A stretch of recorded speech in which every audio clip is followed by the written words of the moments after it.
Untuk Kakak Marga itu waktu diberikan. Baik, shalom Ibu dan juga teman-teman semua. Hari ini saya akan mempresentasikan hasil kerja saya dengan tema besar yaitu mendidik dan pendidikan. Ini terdapat di bilangan pasal 27 ayat 12 sampai ayat 23. Oke, slide yang pertama yaitu kita masuk ke dalam tafsiran. Ketidaktaatan Musa menunjukkan bahwa manusia memiliki kelemahan dan dosa.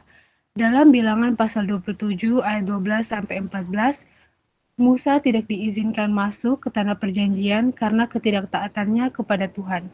Hal ini menunjukkan bahwa dosa membawa konsekuensi bagi manusia. Dalam tafsiran saya, terlihat bahwa Musa sebagai pemimpin juga memiliki kelemahan sebagai manusia.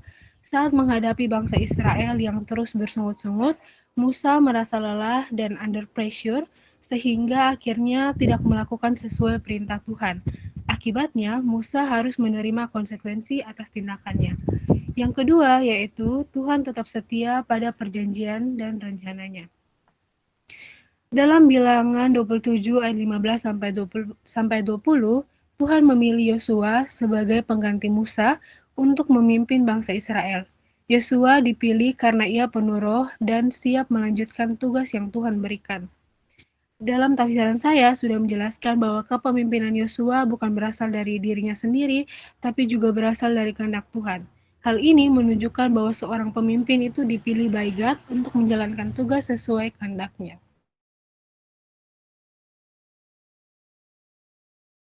Baik, kita masuk ke dalam poin yang ketiga, yaitu Musa mempersiapkan Yosua sebagai penerus kepemimpinan. Dalam bilangan 27 ayat 22 sampai 23, Musa menumpangkan tangan atas Yosua di depan Imam Eleazar dan bangsa Israel. Dalam tafsiran ini dijelaskan bahwa kata Ibrani yaitu faismok berarti menumpangkan tangan sebagai tanda legitimasi dan penyerahan otoritas. Tindakan ini menunjukkan bahwa kepemimpinan Yosua telah diakui secara rohani dan publik. Sebagai pemimpin baru bangsa Israel, jadi penumpangan tangan ini bukan cuma symbolic action, tapi juga tanda bahwa Tuhan itu sudah menetapkan Yosua sebagai penerus Musa. Sebelum kita masuk ke dalam rumusan teologi, saya akan menjelaskan terlebih dahulu. Dalam tafsiran saya ini menjelaskan bahwa pergantian kepemimpinan dari Musa kepada Yosua itu bukan cuma tentang pergantian kepemimpinan, tetapi juga tentang proses pendidikan iman. Musa tidak hanya lead dalam bangsa Israel, tapi dia tuh juga membimbing dan mempersiapkan Yosua untuk melanjutkan tugas kepemimpinan. Hal ini menunjukkan bahwa teologi mendidik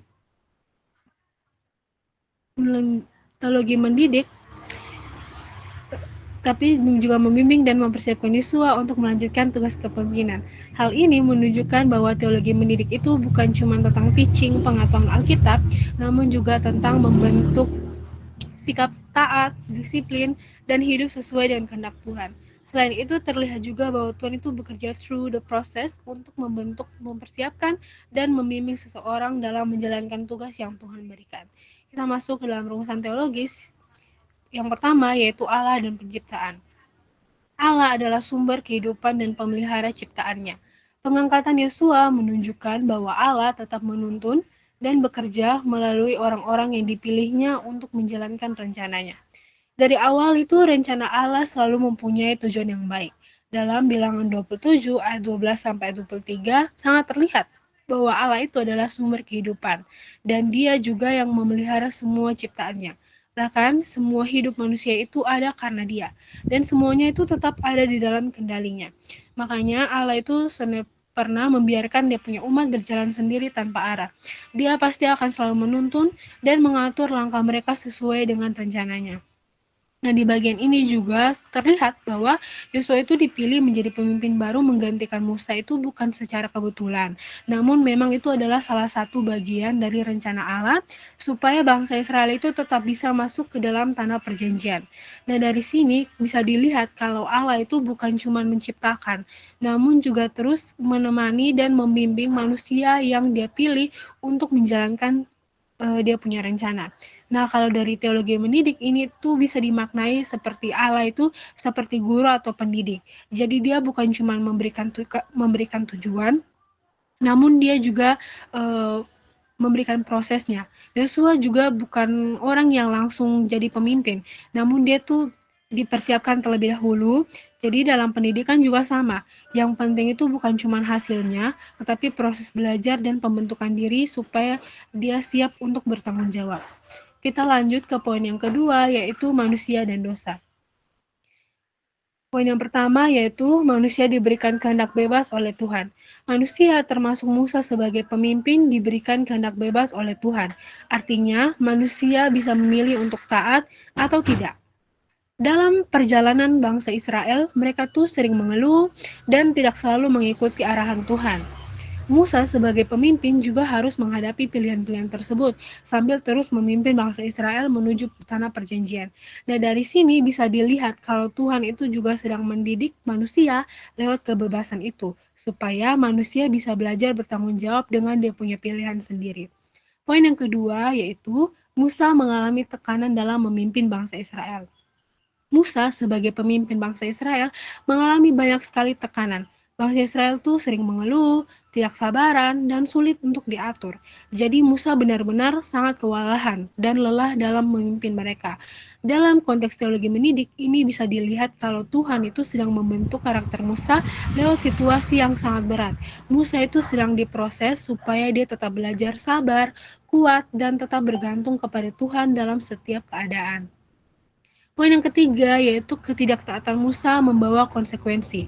Pada suatu eh, pada suatu momen itu di mana Tuhan itu menyuruh Musa untuk melakukan sesuatu sebagai tanda kuasa Tuhan. Tapi Musa itu tidak taat sepenuhnya karena yang dilakukan justru dia memukul batu itu 2 kali, bukan mengikuti perintah Tuhan dengan tepat. Karena ketidaktaatannya itu Musa harus menerima konsekuensi besar, yaitu dia tidak bisa masuk ke tanah perjanjian.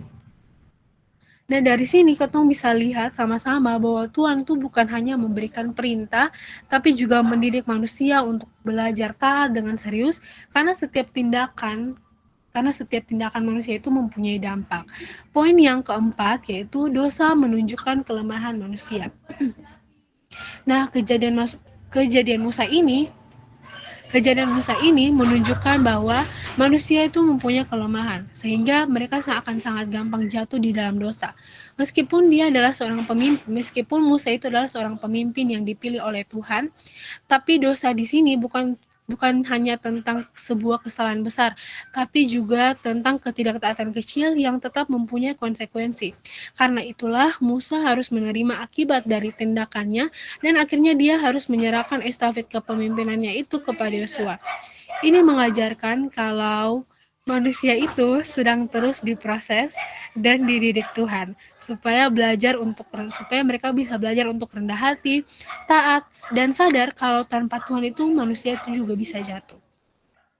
Berikutnya kita masuk ke dalam perjanjian dan keselamatan.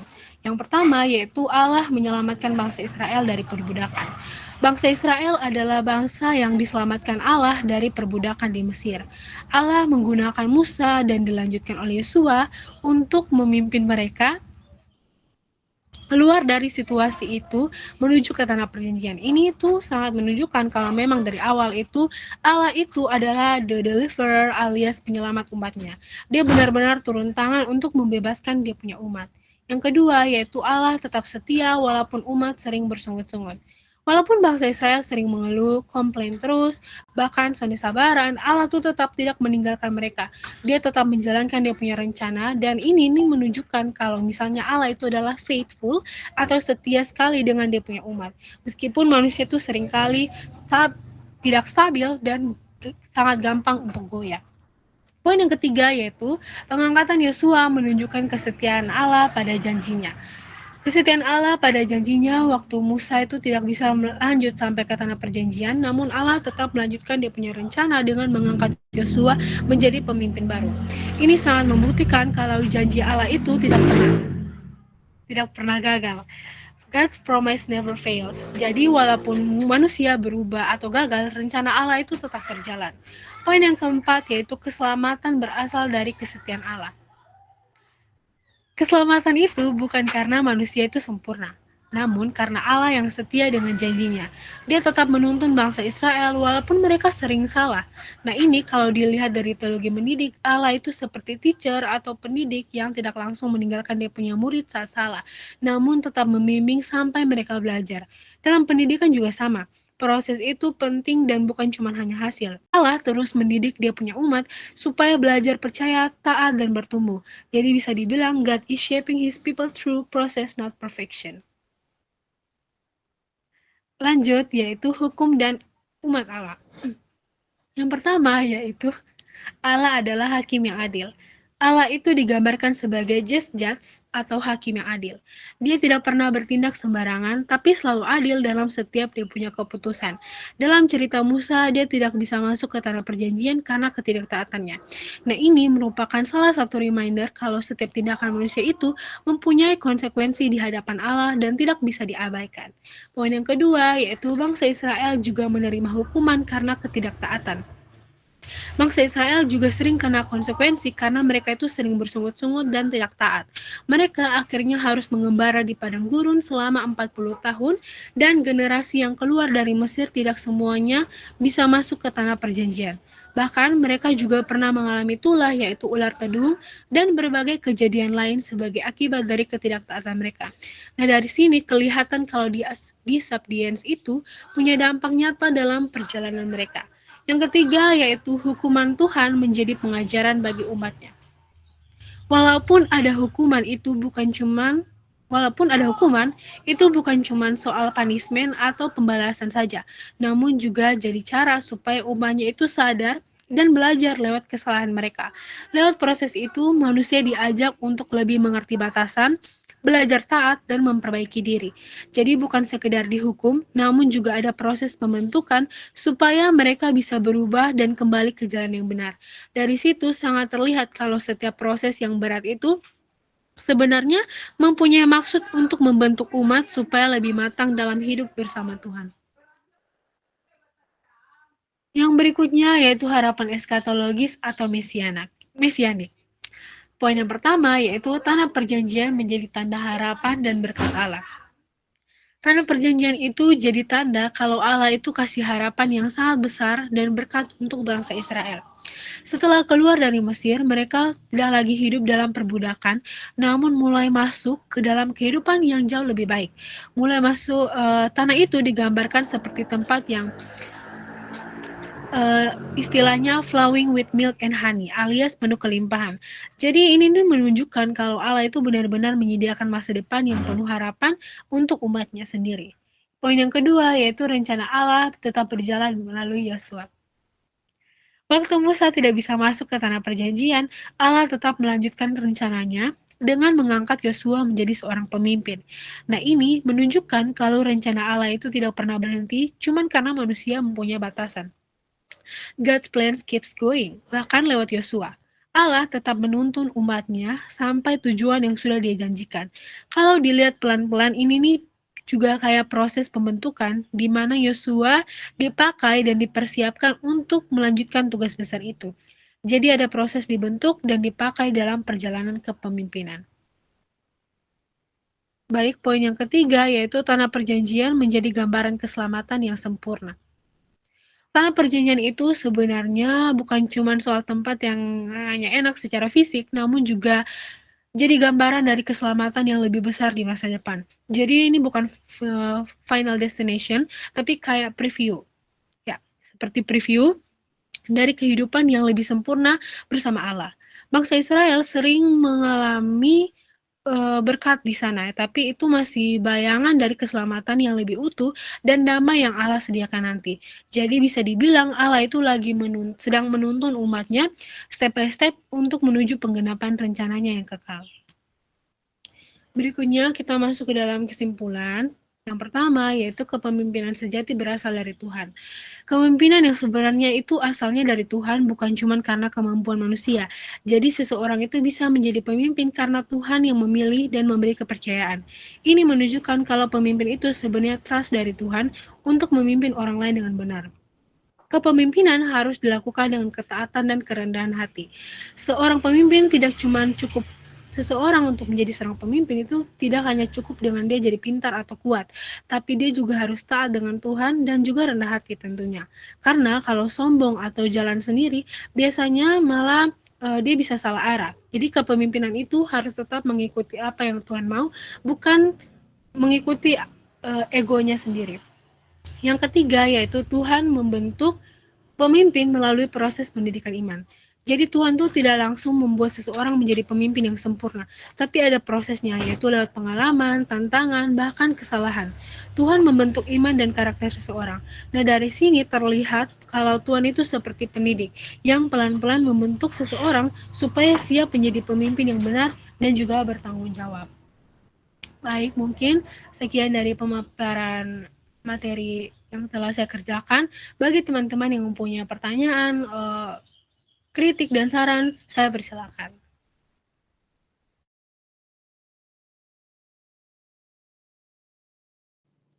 Oke, baik. Terima kasih. Di sini saya akan memberikan satu pertanyaan. Kalau dianalisis dari 5 rumusan teologis yang sudah Kakak Juli jelaskan tadi, khususnya di manusia dan dosa, serta hukum dan umat Allah. Nah, menurut Kakak Juli, apakah hukuman kepada Musa itu lebih menunjukkan keadilan Tuhan atau kekudusan Tuhan? So, Kakak Juli bisa jelaskan dengan pemikiran Kakak Juli. Oke, baik. Terima kasih kepada Kakak Ivana.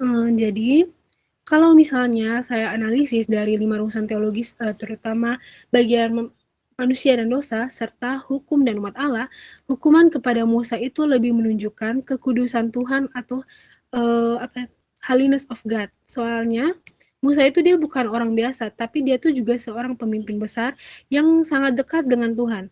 Tapi saat dia tidak taat sesuai perintah Tuhan, di momen tertentu itu dianggap sebagai sin of disobedience.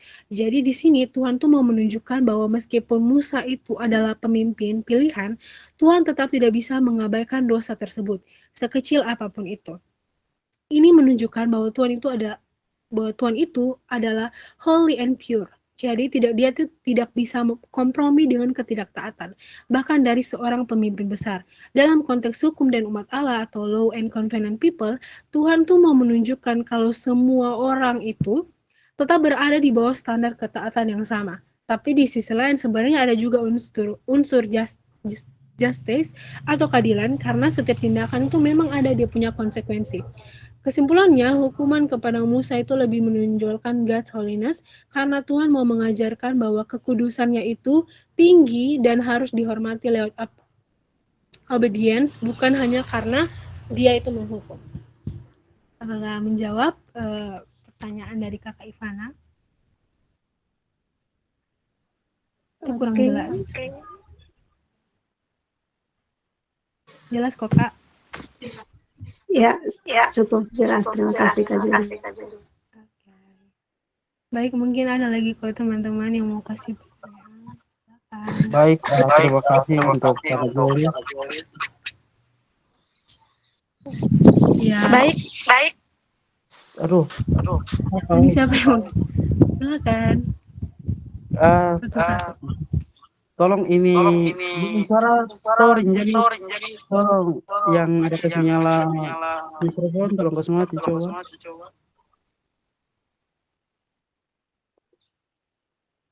Oke, sudah kok. Baik, dari penjelasan itu beta punya satu pertanyaan dari beta tuh. Kan pada saat itu tadi Kakak Juli sudah kasih tahu bahwa Tuhan memilih Yosua untuk menjadi pemimpin itu karena dia memiliki tujuan khusus kan. Terus kenapa Tuhan juga tidak memilih seperti tokoh-tokoh yang ada di dalam situ tuh, seperti mungkin ada Kaleb, ada Imam Eliezer, ada Harun, bahkan Harun juga tidak dipilih. terus anak-anak dari Musa juga tidak dipilih, terus ada pemuka-pemuka atau tua-tua adat dari bangsa Israel juga tidak dipilih. Nah, apakah pemilihan Yosua ini karena Yosua dia punya jiwa kepemimpinan atau dia bisa berstrategi dalam peperangan, atau karena dia dekat dengan Musa, atau karena dia sangat punya iman yang besar kepada Yesus Kristus?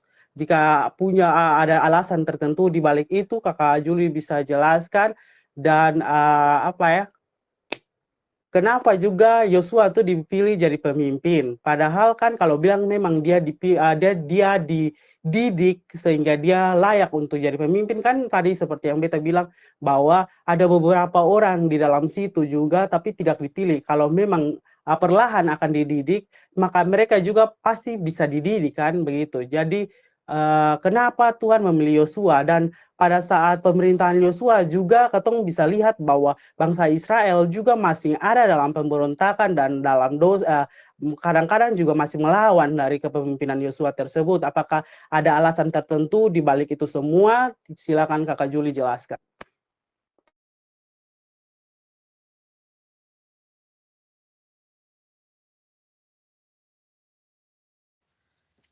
Oke, baik. Terima kasih untuk Kakak Mervin yang sudah memberikan pertanyaan. Jadi di sini saya akan berusaha untuk menjawab. Oke.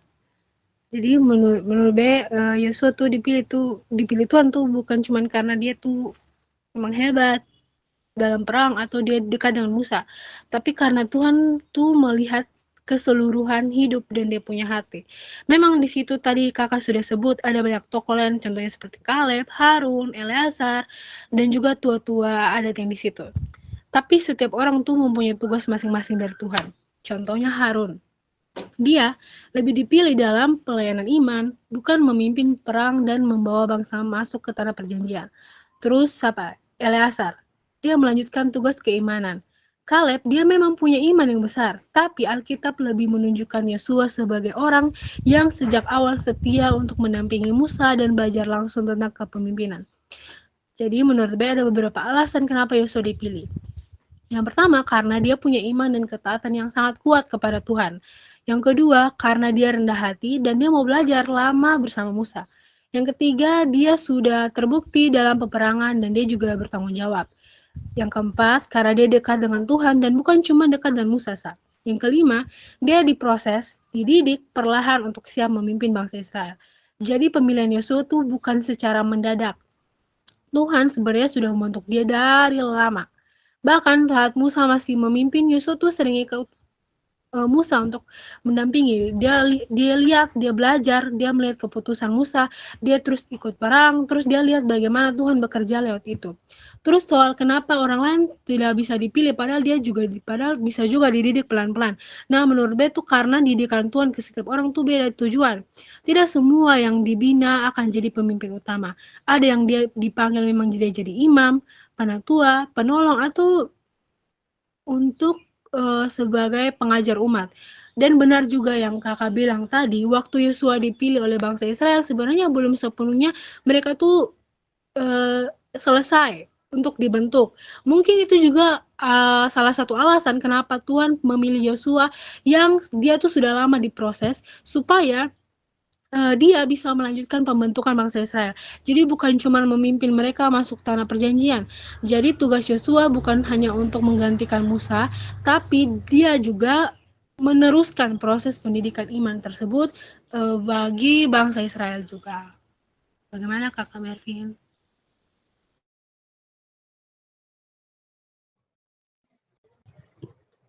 Baik, terima kasih Kak. Oke. Baik teman-teman, mungkin ada yang mau bertanya lagi, saya masih memberikan kesempatan. Baik, dari saya.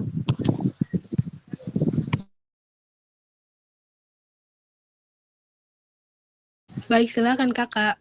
Ya, baik. Kalau yang tadi melihat dari presentasi yang Kakak Juli presentasi, menurut saya itu Musa itu sebenarnya dia bisa saja punya perasaan kecewa atau dia marah karena dia punya diri yang dimana tidak diizinkan masuk ke dalam tanah perjanjian.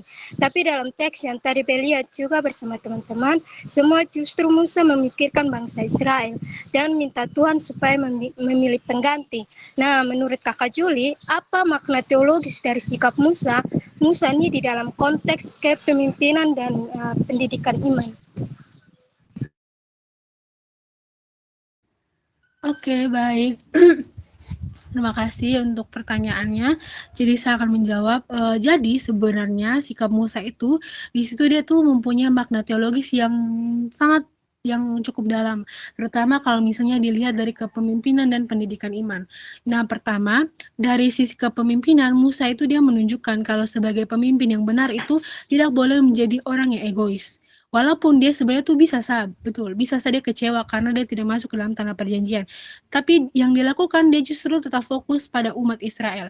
Nah, ini menunjukkan servant leadership atau kepemimpinan yang melayani, di mana kepentingan umat itu lebih penting daripada kepentingan pribadi. Yang kedua, dari sisi pendidikan iman, sikap Musa ini bisa menjadi contoh nyata bahwa iman itu bukan tentang hasil yang kita mau, tapi tentang bagaimana ketong tetap setia dengan Tuhan walaupun soalnya semua ketong punya keinginan itu terpenuhi. Musa dia tetap percaya kalau rencana Tuhan itu tetap baik, bahkan kalau dia meskipun dia sudah jadi bagian dari hasil akhir tersebut. Terus yang ketiga, Musa itu dia juga sedang menunjukkan bahwa dia tuh trust in God's plan atau dia percaya dengan rencana Tuhan. Jadi dia tidak menuntut Tuhan, tapi dia justru menerima keputusan Tuhan dan dia tetap berdoa supaya ada penerus yang tepat. Nah, ini mengajarkan bahwa karya Tuhan itu jauh lebih besar daripada satu orang pemimpin saja. Jadi maknanya Musa itu sedang mengajarkan bahwa pemimpin sejati itu adalah pemimpin yang harus mendahulukan umat. Iman itu tetap taat walaupun tidak sesuai dengan harapan pribadi. Dan kepemimpinan Tuhan itu selalu berlanjut lewat orang lain atau regeneration of leadership, yaitu dilanjutkan oleh Yosua. Nah, intinya Musa itu bukan hanya dipakai Tuhan sebagai pemimpin, tapi dia juga sebagai contoh hidup untuk kita semua tentang bagaimana iman dan kepemimpinan itu bisa berjalan bersamaan dalam ketaatan.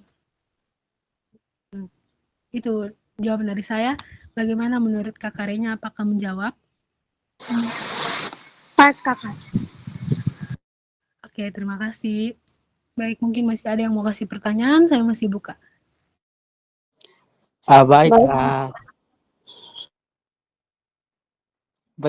Kakak Leni. Baik, di sini saya akan memberikan satu pertanyaan kepada Kakak Juli di dalam bagian rumusan teologis tentang manusia dan dosa. Kakak Juli menjelaskan bahwa Musa gagal karena ketidaktaatannya. Menurut kakak sendiri, apakah hukuman Tuhan kepada Musa terlihat terlalu berat mengingat Musa sudah memimpin Israel begitu lama? Bagaimana dalam menganalisis keadilan Tuhan dalam peristiwa ini? Terima kasih. Oke, terima kasih untuk Kakak Lady. Jadi di sini saya akan menjawab pertanyaan dari Kakak Lady. Nah, jadi menurut saya kalau misalnya kita lihat dari bagian manusia dan dosa, hukuman Tuhan kepada Musa itu dia memang ya kelihatan berat begitu. Karena memang Musa itu sudah lama memimpin bangsa Israel. Bahkan dia tuh banyak sekali berkorban dan dia setia memimpin mereka sampai perjalanan panjang di padang gurun.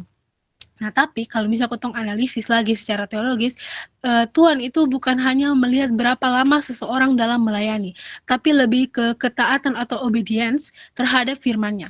Dalam peristiwa di Meriba itu, Musa itu memang melakukan kesalahan, yaitu dia tidak mengikuti perintah Tuhan secara tepat. Dan hal itu dianggap sangat serius karena Musa itu adalah pemimpin yang harus menjadi contoh. Jadi, hukuman itu bukan karena Tuhan tidak adil, tapi karena Tuhan itu holy and just, yaitu kudus dan adil. Artinya, setiap tindakan tetap ada konsekuensi. Bahkan dalam makalah saya dan juga dalam PPT ini juga, tuh dijelaskan bahwa hukuman Tuhan itu bukan cuma tentang pembalasan, tapi juga bagian dari proses pendidikan atau education process, supaya umat tuh belajar tentang ketaatan dan keseriusan firman Tuhan. Jadi kesimpulan dari jawaban saya, Tuhan itu tetap adil, karena Musa itu tetap diberi kesempatan untuk melihat tanah perjanjian, meskipun itu sudah masuk. Toh. Yang kedua, yaitu rencana Tuhan itu tetap jalan lewat Yosua. Hukuman itu bisa jadi pelajaran rohani, bukan hanya sekedar istilahnya balas dendam.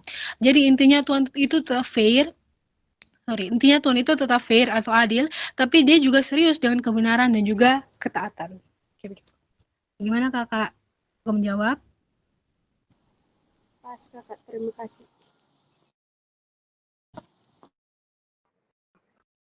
Baik, karena waktu yang cukup singkat kan masih ada 2 teman yang akan presentasi pada hari ini, jadi menurut saya cukup untuk presentasi kali ini. Untuk penanya-penanya yang mungkin mau bertanya lebih lagi, silakan hubungi kembali Kakak Juli dan mungkin bisa video call dan bertanya mungkin karena mungkin masih kepo dengan segala apapun itu yang dipresentasikan oleh Kakak Juli dan punya pertanyaan-pertanyaan, silakan hubungi Kakak Juli sendiri karena masih ada 2 teman yang masih mau presentasi. Jadi